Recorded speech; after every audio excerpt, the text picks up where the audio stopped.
वापस आ गए 1 वर्ष के बाद। अब भगवान को मथुरा का राजा बनाया जाता है। भगवान के साथ भगवान के एक अतरंग सखा रहते थे, उनके परम मित्र। कौन थे वो? क्या था उनका नाम? उद्धव।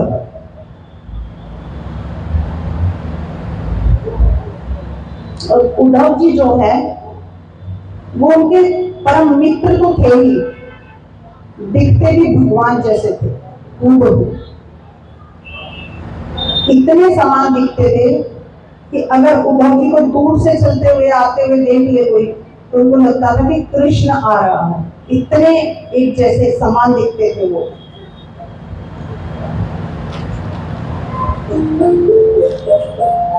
लेकिन महाराज सिर्फ दिखते थे।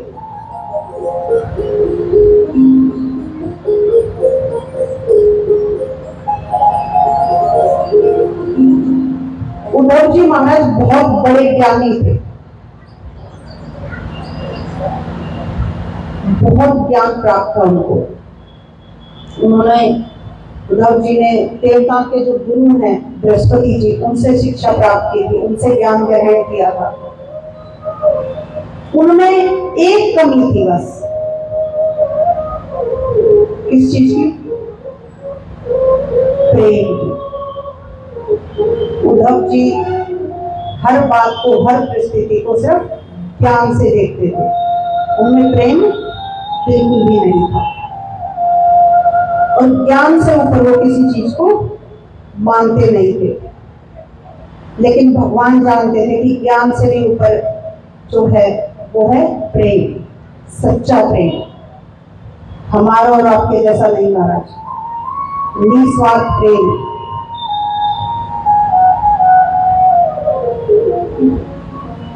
और ये प्रेम महाराज सिर्फ ऐसा नहीं है कि सिर्फ पति पत्नी वाला ही प्रेम की बात कर रही है। हर रिश्ते का प्रेम, चाहे वो भाई बहन का हो, चाहे माता पिता का हो, या पुत्र और माता का हो, चाहे पति पत्नी का हो, लेकिन निस्वार्थ होना चाहिए वो प्रेम। तभी वो रिश्ता जो जिंदगी भर टिकता रहता है। नहीं तो वो स्वार्थ का प्रेम होगा तो नहीं टिक पाएगा।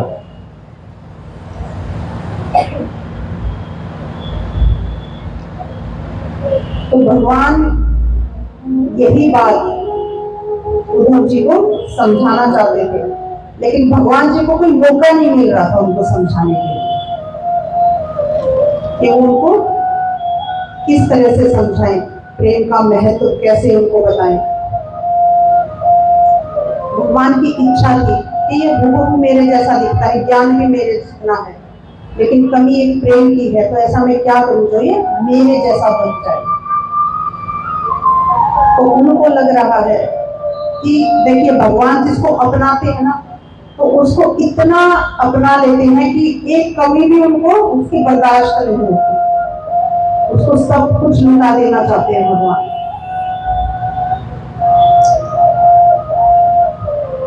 तो भगवान जी यही उद्धव के लिए सोचते हैं कि वो एक रूप में नहीं, हर रूप में उद्धव मेरे जैसा होना चाहिए। लेकिन भगवान को मौका नहीं मिल रहा है।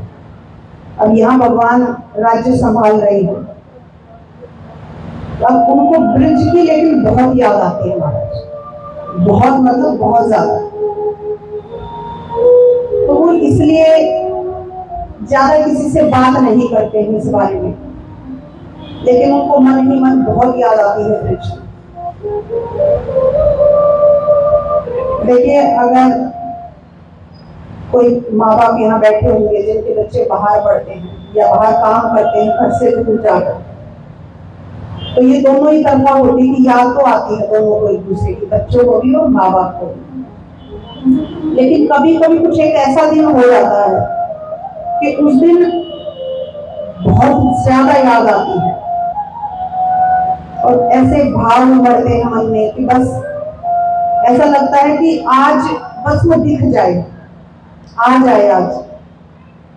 तो भगवान के लिए भी आज ये वैसा ही दिन है। आज भगवान को ब्रज की इतनी याद आ रही है कि वो जल्दी जल्दी अपना राज्य का काम निपटा रहे हैं।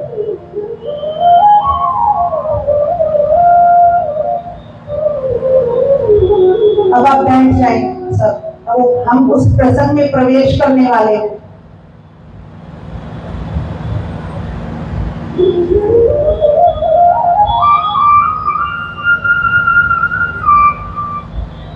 अगर आप मेरी आवाज सुनना आ रही है, आवाज आप लोग बैठ जाएं, बातें ना करें।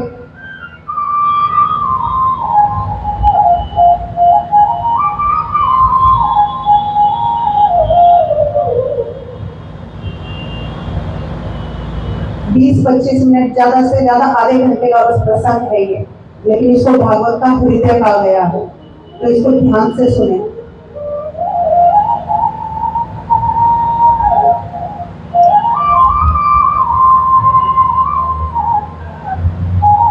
भगवान जो है अपने राज कार्य का कार्य जो है वो जल्दी जल्दी निपटा रहे हैं और अपने कमरे में चले गए।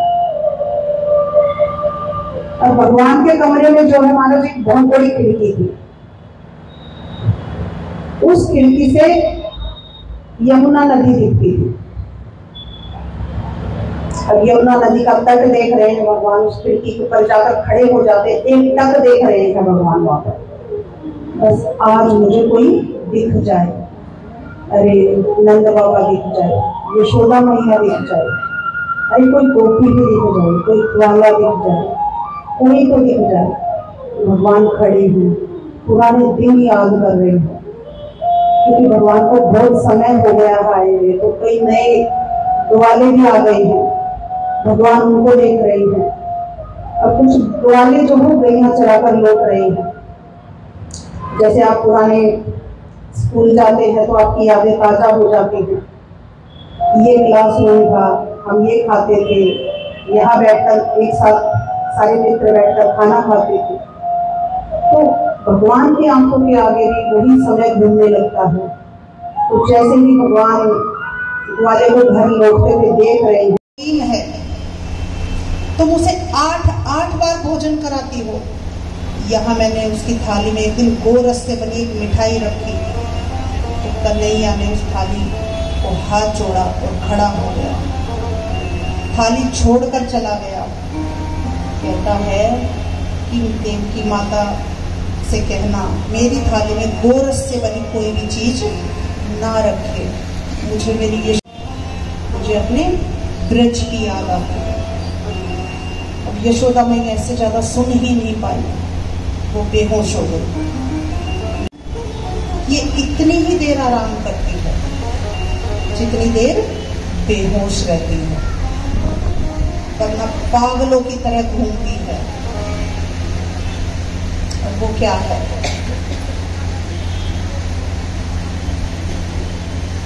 घर घर जाती है, हर गोपी से कहती है कि वो क्या है ना, मेरा बेटा मुझे पता है थोड़ी चोरियां करता है, कहीं तुमने उसको बांध कर तो नहीं रखा, उसे मुझे लौटा दो, मुझे उसकी बहुत ज़रूरत है, मैं नहीं रह पा रही हूँ उसके बिना, मुझे उसकी बहुत याद आ रही है। पेड़ों के पास जाती है, उनसे पूछती है, वन में घूम रही है, तुम्हारे पास तो आता था, तुम्हारी छैया में तो आराम करता था, तुमने उसको देखा है क्या? अरे बता दो कहाँ है मेरा कान्हा?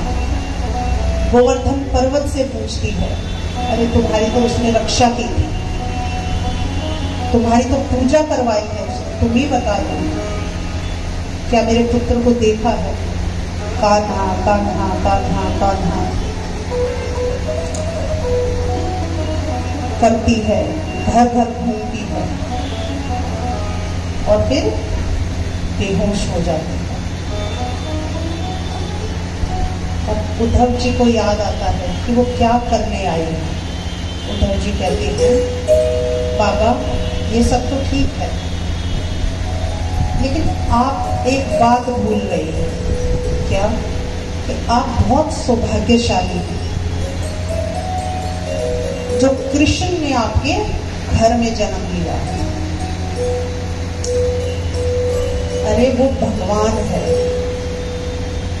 कन्हैया ने आपके घर जन्म लेकर लीला की है। वो किसी का बेटा बेटा नहीं है, वो परमपिता परमेश्वर है, स्वयं भगवान है।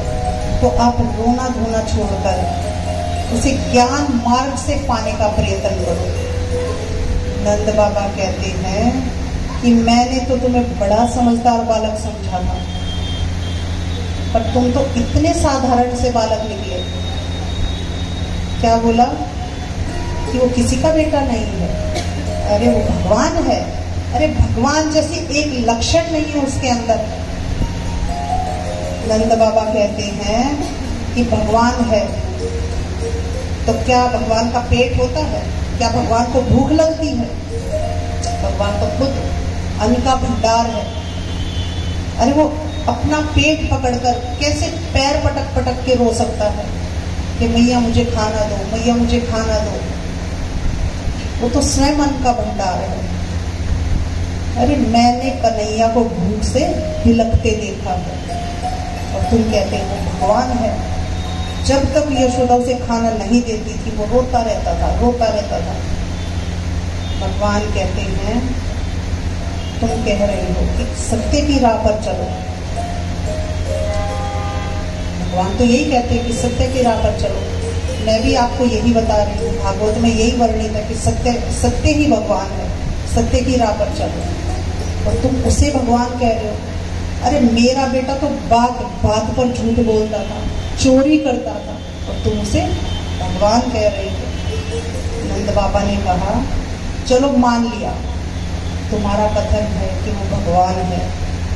मुझसे गलती हो गई कि मैंने उसको बेटा कहा। फिर वो मुझे बाबा बाबा क्यों कह रहा था? भगवान से तो कभी कोई गलती नहीं होती। उसने मुझे बाबा क्यों कहा? यशोदा को मैया क्यों कहा? अरे गोपियां जब उसको परेशान करती थी कि नंद बाबा बोले, यशोदा मैया बोली, तू काला कहाँ से आ गया? तो वो कहता था, बड़ा क्रोधित हो जाता था, अरे यशोदा मैया कह दो इस मरी से कि मैं तेरो बेटो हूँ। और तुम कहते हो कि वो किसी का बेटा नहीं है। नंद बाबा कहते हैं तुमको लगता है उद्धव कि ये कह देना कि वो मेरा बेटा नहीं है, भगवान है, मेरी विरह वेदना को कम कर देगा? अरे आज तक तो मैं सोच रहा था कि मेरे बेटे ने मुझे छोड़ दिया, बहुतों के छोड़ देते हैं, पर कम से कम भगवान तो है, भगवान के भरोसे जी लूंगा। पर ये तुमने क्या कह दिया? तुम्हारे अनुसार तो भगवान ही मुझे छोड़कर चले गए।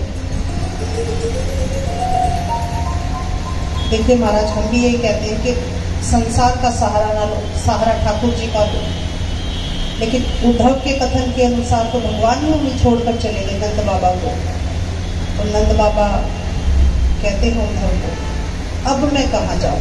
बेटे तो बहुतों के छोड़ देते हैं, भगवान ही छोड़ गए, मैं तो भगवान के सहारे जी रहा था। अब महाराज उद्धव जी के पास कोई उत्तर नहीं था। वो उठते हैं, उद्धव जी समझ नहीं पा रहे हैं कि क्या बोले। वो उठते हैं, चले जाते हैं। अब आगे कुछ गोपियां बैठी आपस में बातें कर रही हैं। गोपियां कहती हैं, अरे ये सोने का रथ किसका है?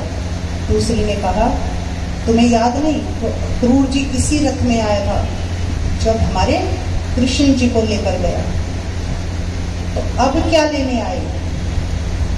गोपी कहती है, आपस में बातें हो रही कि कंस की मृत्यु हो गई है, उसका श्राद्ध होगा, तो मांस लेने आए होंगे। गोपी कहती है, श्राद्ध में मांस कौन परोसता है? दूसरी बोली, अरे दैत्यों के श्राद्ध में तो मांस ही परोसा जाता है। तो यहाँ मांस कहाँ मिलेगा? हम तो दूध दही माखन बेचते हैं। गोपी ने कहा कि ये मथुरावासी बड़े होशियार हैं, इनको पता है कृष्ण के जाने के बाद वृंदावन में सब मृत घूम रहे हैं, किसी को भी मारने की जरूरत नहीं है। और उन्होंने अपने स्वाद का भी बहुत ध्यान रखा है, क्योंकि प्रेमियों का दिल मीठा होता है। एक गोपी ने कहा, क्या तुम्हारा हृदय मांगेगी तो तुम दे दोगी? क्यों नहीं? अरे मामा के श्राद्ध में भांजा भी तो होगा। अरे वो दूर से पहचान लेगा कि किस गोपी का दिल है। अरे हम तो उससे नहीं मिल सकते, लेकिन कम से कम हमारे हृदय को ही देख लेगा। ऐसे भाव है गोपियों के। एक बार मीराबाई जी भी, वो रोज भगवान का भजन करती थी, रोज उनको पुकारती थी, रोज भगवान आते थे, उनको दर्शन देते थे। अब एक दिन भगवान ने सोचा कि थोड़ी परीक्षा लेता हूँ। मीराबाई भजन कर रही है, पुकार रही है, लेकिन भगवान नहीं आ रहे हैं। वो पेड़ के नीचे बैठी, तो पेड़ पर एक कौवा बैठा है, वो बहुत आवाज कर रहा है। अंत में हार कर मीराबाई कौवे से कहती है, क्या? कि काढ़े कलेजो मैं धरूं रे, कागा तू ले जा। मीराबाई कहती है कि तुझे बहुत भूख लगी है ना, इसलिए इतनी आवाज कर रहा है। कि काढ़े कलेजो मैं धरूं रे, कागा तू ले जा। लेकिन इसको यहां मत खाना। कहां खाना? जा देशा मारो पिया बसे, वो देखे तू खा। ऐसे भाव थे मीराबाई जी के कि मेरे सामने मत खाना, मेरा कलेजा ले जाओ निकाल कर। लेकिन जहां पर भगवान है उनके सामने जाकर खाना। वो देखेंगे तब उनको दुख होगा, जो पीड़ा होगी तो उसको महसूस करेंगे कि मैं कब से पुकार रही और वो नहीं आ रहे हैं, तब वो उस पीड़ा को समझेंगे। ऐसे भाव हैं गोपियों के भी। अब गोपियां आपस में बात कर रही हैं, इतने में उद्धव जी पर नजर पड़ती है, समझ जाती हैं कि कृष्ण ने भेजा है। बिठाती हैं, कहती हैं कृष्ण ने भेजा है। उद्धव जी कहती हैं तुम्हें कैसे पता? वो कहती हैं ये कुंडल उसने पहनाए हैं, ये मुकुट उसने पहनाया है, हाँ ये पीताम्बर भी उसी ने पहनाया। गोपियां कहती हैं अपना ऐश्वर्य दिखा रहे हैं, सोने के गहने, अच्छे अच्छे वस्त्र, क्या दिखाना चाहते हैं कि राजा बन गए हैं। उद्धव जी कहते हैं कि इतनी नाराजगी, तुम तो उनसे प्रेम करती हो, फिर इतनी नाराजगी क्यों? गोपियां कहती हैं आप बड़े ज्ञानी हो, एक बात बताओ कि कौन सी प्रीति जिंदगी भर रहती है और कौन सी नष्ट हो जाती है? उद्धव जी कहते हैं कि जिस प्रीति में स्वार्थ हो कृपा करके शांत हो जाए और डिस्ट्रैक्ट कर देगा, भाव भी खत्म हो जाएगा।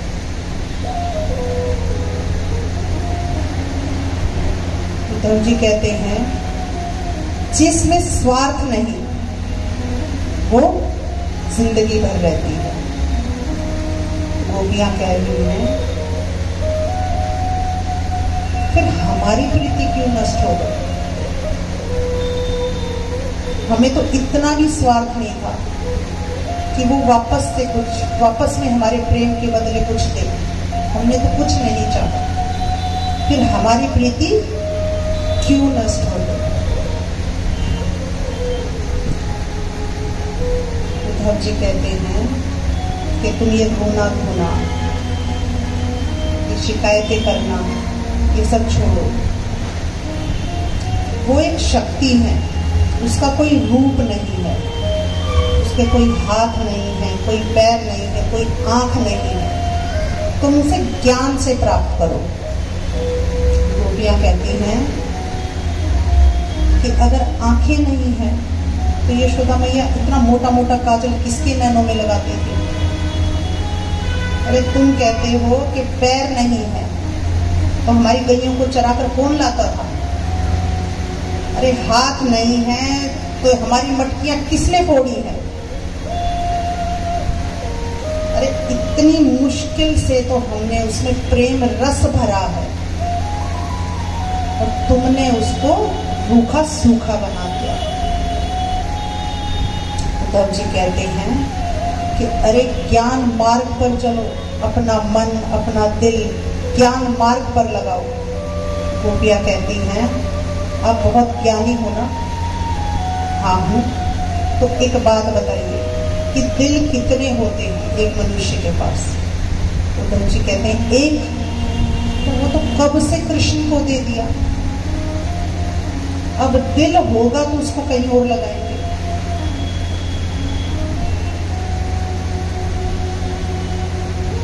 अब कहां से लाए हम दूसरा दिल कहीं और लगाने को? उद्धव जी कहते हैं कि अभी तो इतना क्रोधित हो रही थी कि वो राजा बन गया है, ऐश्वर्य दिखा रहा है, अब उन्हीं की बातें कर रही हो। गोपियां कह रही हैं कि कार्य को छोड़ा जा सके पर कार्य की कथा ना छोड़ी जाए। कि हम, वो तो हमारी मजबूरी है कि वो चला गया, लेकिन उसकी बातें करना हम नहीं छोड़ सकते।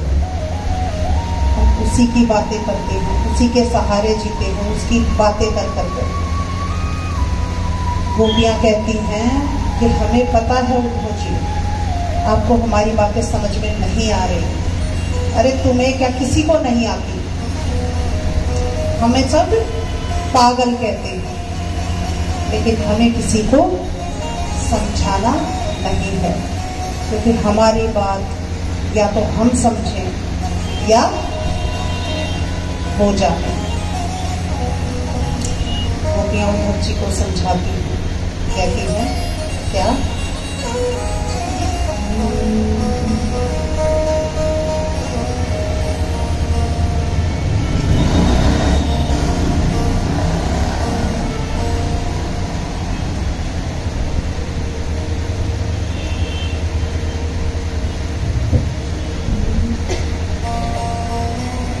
क्या कह रही है उद्धव जी से गोपियां? ये तो प्रेम की बात है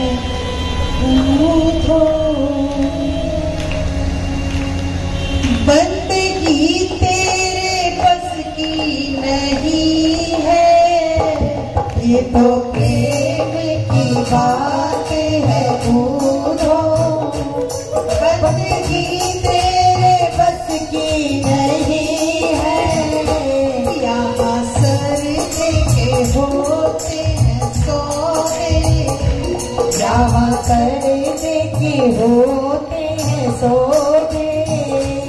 आशिकी इतनी सस्ती नहीं है, तो प्रेम की बात है बूढ़ो बंदगी तेरे बस की नहीं है।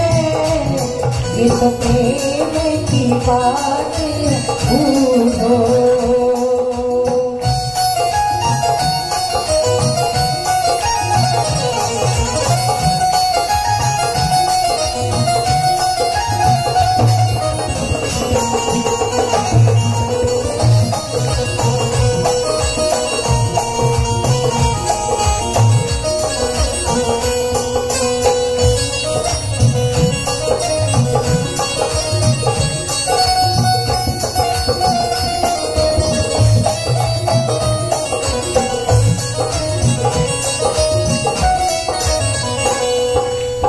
गोपियां जो है वो उद्धव जी को प्रेम का असली मतलब समझा रही है।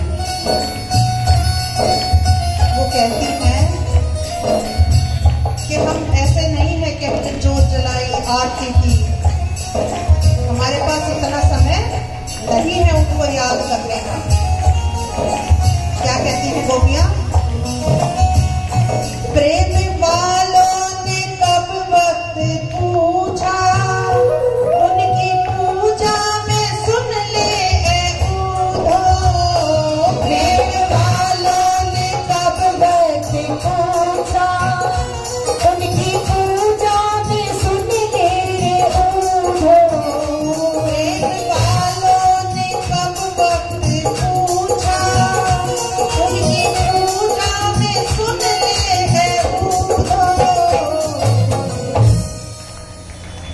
क्या कहती हैं?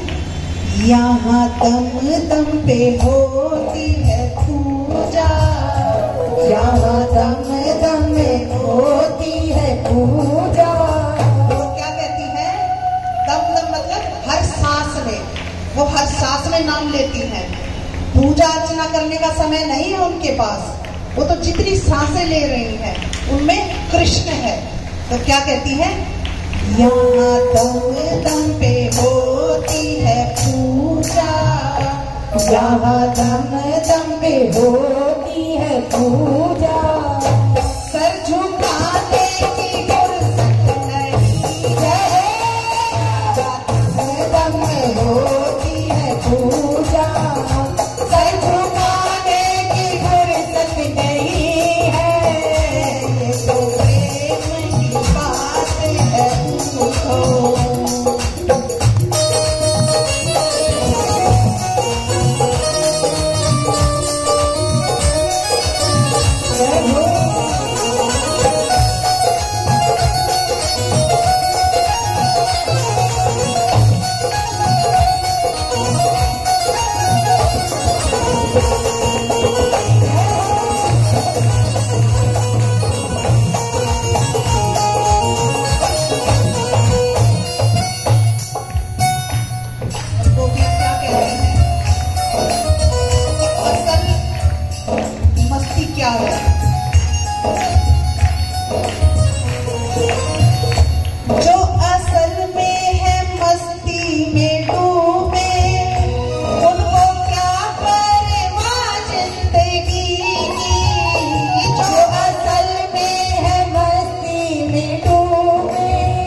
गोपियां कि शाम को पीर सुबह उतर गई, ये कोई मस्ती थोड़ी है। क्या कहती है? जो उतरती है चढ़ती है मस्ती, जो उतरती है चढ़ती है मस्ती, वो हकीकत में मस्ती नहीं है। उतरती है चढ़ती है मस्ती, वो हकीकत में मस्ती नहीं है, ये तो प्रेम की बात है।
गोपियां जिनकी नजरों में मोहन समाए, जिनकी नजरों में मोहन समाए, वो नजर से तरसती है,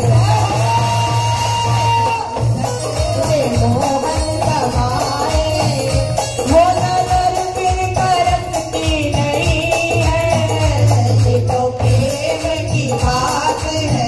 पूछो बस भी तेरे बस की नहीं है, ये तो प्रेम की बात है। पूछो बस भी तेरे बस की नहीं है, यहाँ से के होते हैं सोने,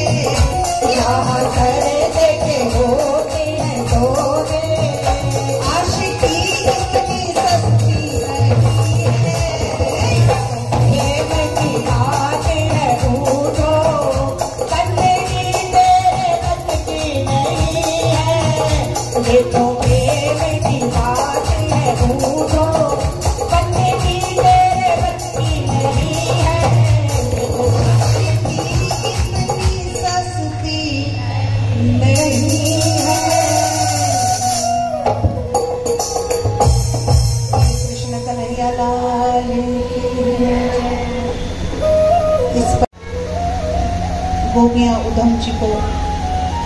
उद्धव जी को प्रेम का तत्व का ज्ञान करवाती हैं।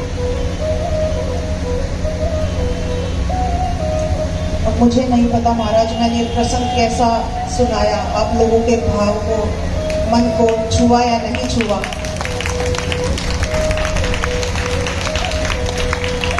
लेकिन ऐसा मैंने सुना है, ऐसा वर्णित है कि पूरी भागवत में 7 दिन इस एक प्रसंग को सुनने के लिए बड़े बड़े संत आते हैं। और 7 के 7 दिन कोई चाहे कैसी भी भागवत करे, लेकिन अगर इस प्रसंग में अगर भाव नहीं आता है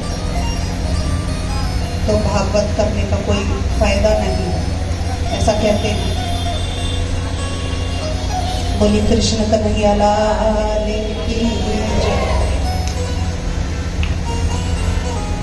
अब यहाँ पर उद्धव जी जो है काफी समय तक ब्रिज में रहते हैं, उनको प्रेम का ज्ञान हो जाता है। अब वो समझ रहे हैं प्रेम को कि प्रेम क्या है। अब वो वापस मथुरा जाते हैं, भगवान अपने कमरे में हैं, भगवान के पास जाते हैं। अब भगवान हंस रहे हैं उन्हें देखकर। भगवान ने कहा, अरे उद्धव बड़ी देर कर दी तुमने आने में। उद्धव जी कहते हैं कि कृपालु, दयालु, करुणानिधि, ये सारे मन घड़ंत नाम है तुम्हारे अंदर जरा भी दया नहीं है, कोई कृपा कृपा नहीं करते तुम। क्यों कहा उद्धव जी ने ऐसा? क्योंकि उनको प्रेम समझ में आ गया है, उनको अब अपना ये जीवन व्यर्थ लग रहा है कि भगवान क्या छोड़ के और क्या जिंदगी जी रहे हैं। अब उनको अपना ज्ञान व्यर्थ लग रहा है। इसलिए भगवान कहते हैं कि प्रेम से ऊपर कुछ भी नहीं है। अब भगवान जी कहते हैं कि मैंने जिस कार्य के लिए तुम्हें वहां वृंदावन भेजा था उसमें मैं सफल हुआ। क्यों कहते हैं? क्योंकि इस लहजे में सिर्फ गोपियां ही मुझसे बात कर सकती हैं और तुम में भी वो लहजा आ गया है। और जो मैं तुम्हें सिखाना चाहता था वो तुम सीख गए हो। उद्धव जी कहते हैं, अरे प्रभु आप यहाँ क्यों रह रहे हो? उन सच्चे प्रेमियों को छोड़कर यहाँ स्वार्थी भरे पड़े हैं, इनके बीच आप रह रहे हो। भगवान कहते हैं, मैं अब वहां नहीं जा सकता हूँ। कंस को मारने के बाद कंस के जो ससुर हैं जरासंध, वो बार बार आक्रमण कर रहे हैं। अब मथुरा में तो महल है, सैनिक हैं, हथियार हैं, तो यहाँ तो वो बार बार आता है और हार कर वापस चला जाता है।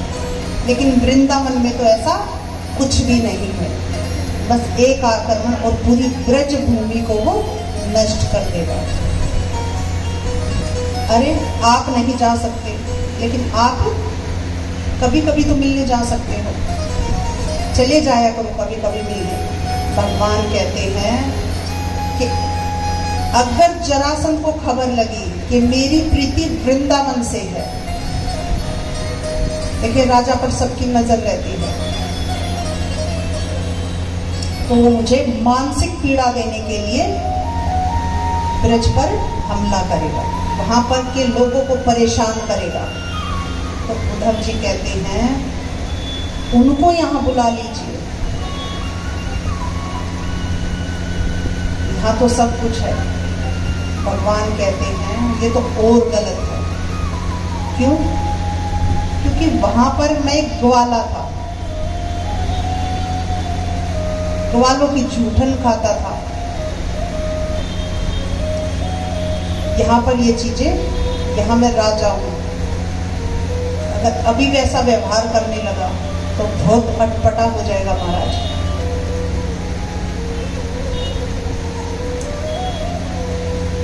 भगवान कहते हैं मैं जब यहाँ प्रातः उठता हूँ और बाबा वसुदेव जी के चरणों को प्रणाम करता हूँ तो वो हिचकिचाते हैं कि आशीर्वाद दूं कि ना दूं, क्योंकि उनको पता है कि ये भगवान अवतरित हुए, लेकिन ये ब्रजवासियों को नहीं पता। और जब तक उनको नहीं पता तो वो भाव में, प्रेम में डूबे हुए हैं। अगर वो यहाँ आ गए तो उनका भी ऐसा ही हाल हो जाएगा। यहाँ तो मेरे पिता सोचते हैं कि मैं आशीर्वाद दूं कि ना दूं, क्योंकि उनको नहीं पता कि मैं कौन हूँ, उनको पता है कि मैं कौन हूँ। लेकिन वहां पर मैं नंद बाबा की जूतियां अपने सर पर रखता था। कितना अंतर है। देव की माता के हृदय से जब लगता हूँ तो वो सोचती हैं कि इसको हृदय से लगाऊं कि ना लगाऊं। अरे जैसे हम भगवान को सोचते हैं, स्नान किए बिना हाथ नहीं लगाते, उनके मन में, उनके हृदय में हिचक है, क्योंकि वो उसमें खाली पुत्र के दर्शन नहीं कर पा रहे हैं। हमें भी अगर किसी का सच पता चल जाए महाराज, चाहे कितना भी कह लो कि मैं पुत्र हूं आपका, कोई बात नहीं, लेकिन वो बात मन से निकलती नहीं है। कहीं अवतार है, भगवान है, कहीं मुझसे कोई गलती ना हो जाए। अरे मैं अपने चरणों को कैसे छुआऊं? तो भगवान उनको समझाते हैं कि देव की माता तो अपने हृदय से लगाने के लिए भी एक बार को सोचती है कि लगाऊं कि ना लगाऊं। और यशोदा मैया तो मुझे रस्सी के साथ बांधकर उखल से बांध देती थी, कभी खंबे से बांध देती थी। तो वहां मेरा रूप अलग था, यहाँ अलग है। यहाँ पर मुझे अगर वो ऐसे देख लेंगे तो उनको बहुत दुख होगा कि कृष्ण कैसा था और कैसा हो गया। यहाँ मैं राजनीति करता हूँ, मुझे लोगों को मारना पड़ता है। जरासंध अगर हमला करता है तो लड़ते हैं, युद्ध करते हैं, तो उनको लोगों को मारना पड़ता है। वो ये सब नहीं देख पाएंगे। भगवान कहते हैं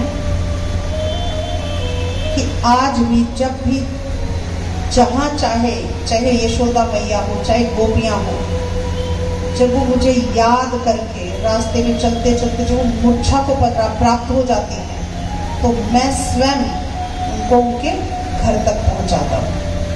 ऐसा नहीं है कि मुझे उनका ख्याल नहीं है। बोले कृष्ण कन्हैया लाल की।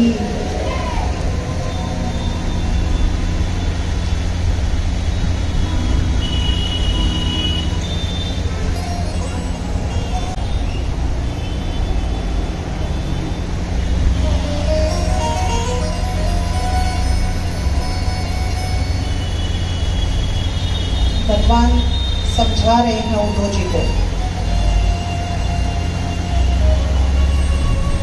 कि सब कहते हैं कि भगवान वृंदावन नहीं गए कभी भी, लेकिन हम लोग ये मानते हैं कि भगवान अभी भी वहां है।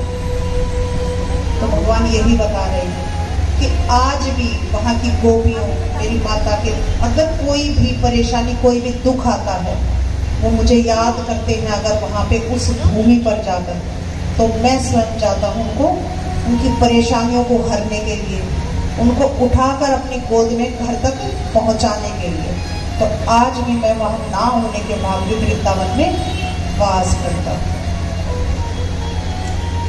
तो ये बाके बिहारी लाल की।